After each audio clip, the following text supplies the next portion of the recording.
Hello, all. I have the pleasure of sharing with you today my research on the Great Lakes Science Center. The Great Lakes Science Center, or GLSC, is located in Cleveland on the docks of Lake Erie near the Rock and Roll Hall of Fame and other attractions. The center serves over 300,000 visitors each year, including members, school groups, and visitors from out of state and around the world. It's a nonprofit organization funded by grants, donations, and partnerships. The Great Lakes Science Center features the NASA Glenn Visitor Center, which is one of only 11 visitor centers in the country, tours of the William G. Mather steamship, IMAX movies on an immersive domed screen, frequent guest speakers, and so much more. The Great Lakes Science Center states their mission and vision on their website as such. Great Lakes Science Center's mission is to make science, technology, engineering, and math come alive. Our vision is a community where all people value science, technology, engineering, and math to inform decision-making and enrich lives. In these images of the center's campus, you can see the windmill and solar panels they use to generate their own renewable energy. The website also lists the center's guiding principles as such. We help people learn STEM by doing STEM and believe that it is best learned through real scientific challenges. We cultivate creative, innovative, critical thinkers for the 21st century. We support a learning culture that encourages curiosity and experimentation. We bring people together by creating welcoming, fun, and high-quality guest experiences. We strengthen our community impact by collaborating with other organizations and connecting to STEM resources in our region. And we ensure our future by maintaining our long-term fiscal and staff sustainability. Revenue from sales is notable, but not enough to sustain the center. They're supported by over 50 partners and donors, most notably Cuyahoga Arts and Culture, Rockwell Automation, TransDigm Group Incorporated, and an anonymous donor of over $500,000. Notable partnerships include Swaglock and Ohio Cat. Grants are occasionally received, most recently $1.3 million in 2021 from the Shuttered Venues Operators Grant for nonprofits hit hard by the COVID-19 pandemic. Pictured here is an org chart by Rocket Reach, which lays out the heads of each department in leadership areas of the Science Center.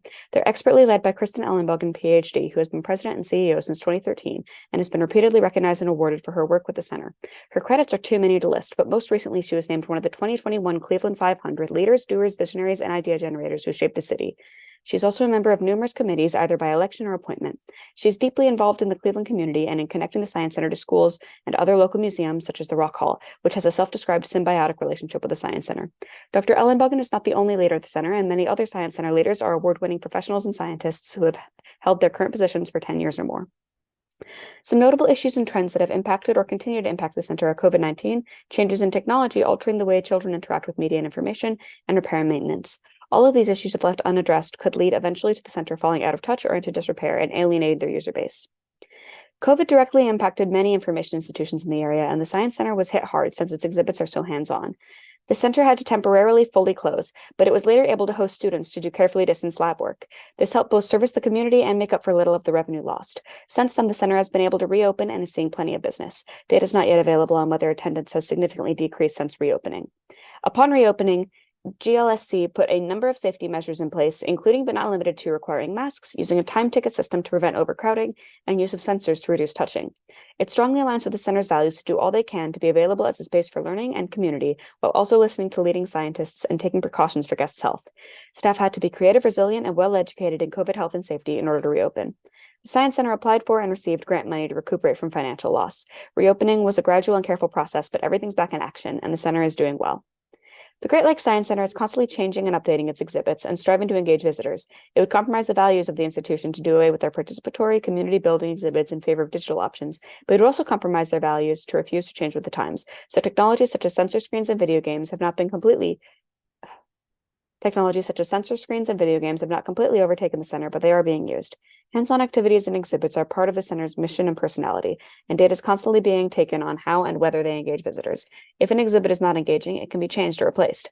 The Science Center pairs exciting technologies such as 3D sensor cameras and nanobots with old-school elements to create exhibits that don't feel out of touch, but also don't require extensive technological literacy.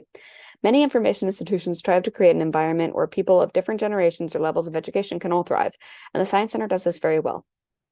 Remote options are not yet available, but the website offers a clear overview of different exhibits so visitors can plan an informed visit.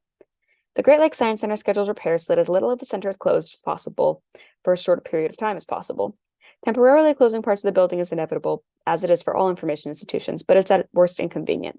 When maintenance and repairs take place, they're usually to bring in new and exciting exhibits, and the permanent collection can stay open. More rarely, upkeep will close the whole center for short periods of time. Budgeting for maintenance and repairs has not yet posed a problem. There's never been a repair so expensive or surprising that the center couldn't manage to take care of it, thanks in large part to their careful and transparent financing. The Science Center has received the 2023 USA Today 10 Best Readers Choice Travel Award for Best Science Museum, naming them the best science museum in the country, the 2023 Platinum Seal of Transparency from Candid, and the 2021 Parent Choice Award for Best Museum. The center was also a finalist for the 2021 National Medal for Museum and Library Service, among other past nominations and award. So does the Great Lakes Science Center deserve this recognition? I give this question a resounding yes. The Science Center is a marvelous institution that makes Cleveland a better and more interesting place. It has excellent leadership and responsible, sustainable finances. It features unique, engaging, and valuable exhibits and events. It's an intergenerational space with a focus on building a better future and has been awarded and recognized by other groups, showing that other committees give it a vote of confidence. Especially after COVID, the center has proven it is equipped to face challenges and come back strong as ever. And it's in a beautiful, safe location with strong ties to community, as seen in its partnership with the Rock Hall and local schools.